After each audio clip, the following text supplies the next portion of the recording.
I'm Peter, and this is the RoguePlanetoid Podcast, where you'll find insights about Microsoft or related platforms and technology, along with so much more. Whether you're a beginner or an experienced professional or just interested in technology, keep current, keep coding.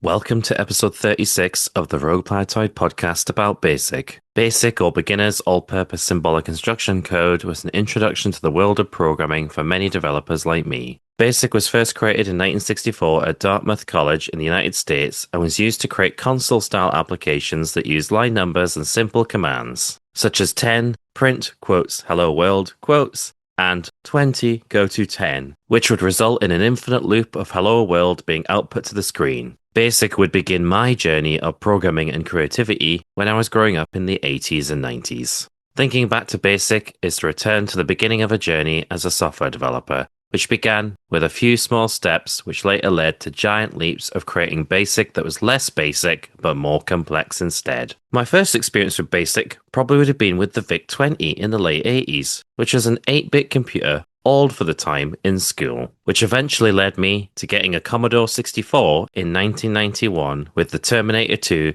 Judgment Day edition, as computer games were of interest to me, with having already got a Nintendo NES with ROB and Zapper, and my C64 would at first seem to be just another way of playing games. However, upon switching on the Commodore 64, you were greeted with a dark blue screen with light blue text saying ready and a blinking cursor. Here you could type the commands to load a game from a tape cassette, mostly used for music at the time, or from a cartridge like the Nintendo NES. My Commodore 64 came with a printed manual which described many more things that were possible than loading your next game, which was Commodore BASIC, created by Microsoft, which I decided to give a go, from a few lines to trying out examples from the manual.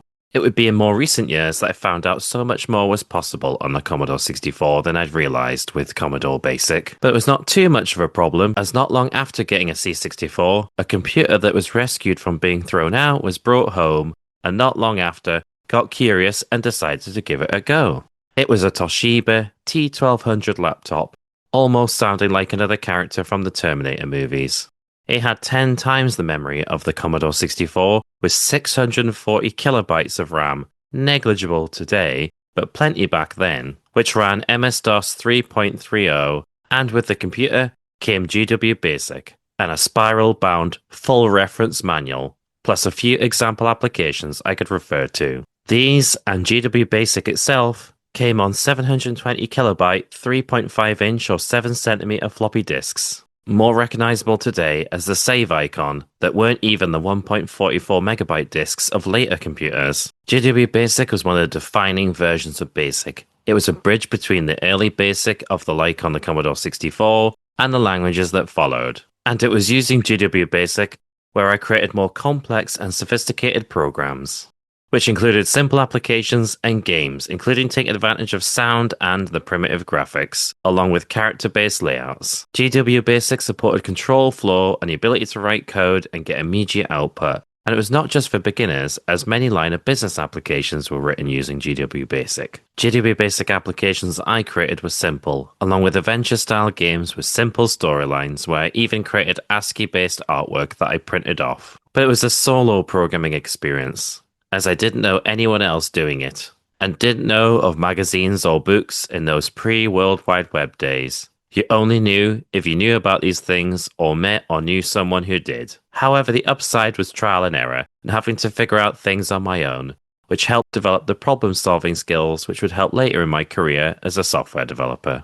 BASIC was a great way to get started in programming, from the Commodore 64, where I followed and created examples, to the relatively more sophisticated small applications and games that I was able to create with GW BASIC, from studying the manual and referring to example code. Although I did have a relatively later start to programming, even then, starting from around 10, which would be considered even later by today's standards, it was probably as early as I could, as didn't know or see anyone else programming around me until much later. Without that Commodore 64 and rescued Toshiba T-1200 laptop, I'm not sure how I would have started with programming, as it wouldn't be until I was in high school and in my later teens when that was an option. So gained an extra half-decade of experience that I wouldn't have got otherwise. BASIC encouraged experimentation and lowered the barrier, so even with just a manual and no resources, websites and other tools to help, it was possible to get started with programming by just typing commands at that blinking prompt for BASIC.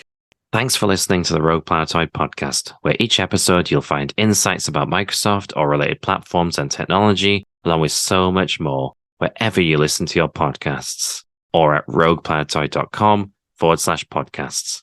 For the RoguePlanetoid Podcast, whether you are a beginner or an experienced professional or just interested in technology, keep current, keep coding.